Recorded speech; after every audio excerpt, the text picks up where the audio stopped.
Hello बच्चों, ये जो आप देख रहे हैं ये हमारा क्या है? ये है सेफ्टी वाल्व। इसे कहते हैं हम लोग सेफ्टी वाल्व। अब इसका आप एप्लीकेशन समझ लीजिए।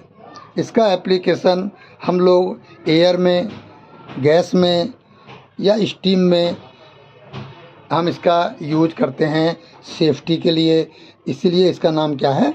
सेफ्टी वाल्व है। बॉयलर वगैरह में मैं आपको एग्जांपल देता हूँ। जैसे बॉयलर है, बॉयलर में जो स्टीम बनती है वो स्टीम अगर मान लीजिए एक्सेस बन गई, ज़्यादा बन गई स्टीम, तो क्या होगा? तो बॉयलर फट सकता है। और आपने आए दिन सुने भी होंगे कि वहाँ बॉयलर फट गया, इतने लोग मर गए।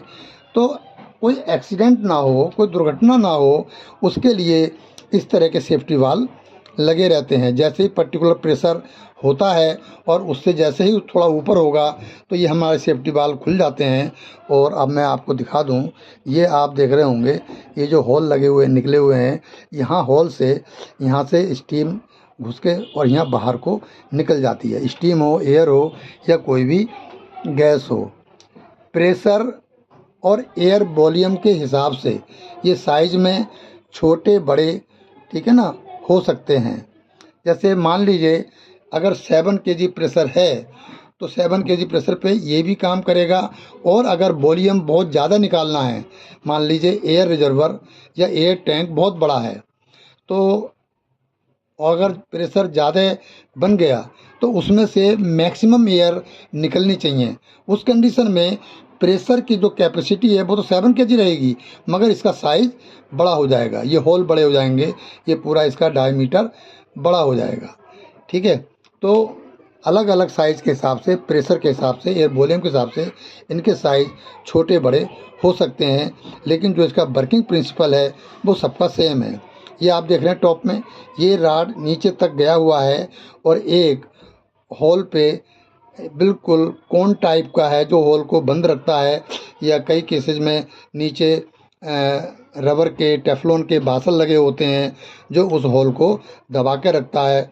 और इसके ऊपर इसके और इसके बीच में यहाँ एक स्प्रिंग रहता है जो प्रेशर से आकर के वो जो हमारा पॉइंट है ऊपर उड़ता है और सारी स्टीम या गैस या एयर यहाँ से बाहर निकल जाती है और हमारा टैंक सेफ रहता है। ठीक है, अगर मान लीजिए रिक्वायर्ड प्रेशर से ये जल्दी बार बार ब्लो ऑफ हो रहा है तो क्या करते हैं हम, ये नट लूज करके इस नट को हम टाइट करेंगे तो क्या होगा, स्प्रिंग का प्रेशर बढ़ जाएगा। यानी कि पहले जो 7 केजी पे ये बार बार खुल रहा था, फिर वो 8 पे, 10 पे, जो भी आपका रिक्वायर्ड प्रेशर है यहाँ से हम एडजस्ट कर सकते हैं। ठीक है, ये इसमें मार्जिन रहता है इसकी सेट में। और कई बार क्या होता है कि हमारा जो वर्किंग प्रेशर है, जो हमारा सेफ प्रेशर है, मान लीजिए 30 केजी है और ये 30 पे नहीं खुले, तो क्या करते हैं हम, यहाँ से ये चकनट लगा हुआ है इसको लूज करके, थोड़ा सा इसे लूज करेंगे और फिर इसे टाइट करके यहाँ पे इसको लॉक कर देते हैं। ठीक है, ये सेफ्टी वाल्व का एडजस्टमेंट हो गया। ओके, इसको हम एयर में, मैंने आपको एग्जांपल दिया बॉयलर का, उसमें स्टीम बनती है। अब मैं एग्जांपल देता हूँ आपको एयर कंप्रेसर का। जहाँ एयर प्रेशर बनता है वहाँ पे ये टैंक के ऊपर लगे रहते हैं। देखिए स्टीम वाली कंडीशन में भी टैंक के ऊपर लगे रहते हैं, पर वो स्टीम टैंक होता है, ये फिर एयर टैंक के ऊपर लगेगा। तो एयर टैंक को सेफ रखने के लिए हम इसका इस्तेमाल करते हैं। सिर्फ कुछ भी चेंज नहीं हुआ, सिर्फ स्टीम की जगह एयर या एयर की जगह गैस, बाकी वर्किंग फंक्शन में इसका जो प्रिंसिपल है वो सब सेम रहता है। ठीक है ना, और एप्लीकेशन भी बिल्कुल इसका सेम है।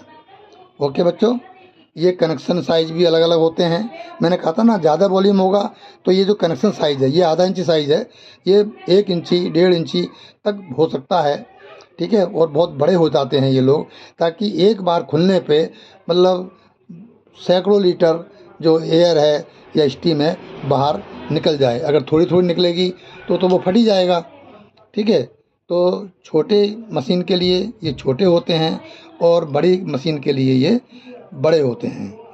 ठीक है बच्चों, मैं आज के लिए इतना ही, यहीं पे अपनी वीडियो समाप्त करता हूँ। नेक्स्ट वीडियो में फिर मैं आपसे मिलता हूँ। Okay, good night.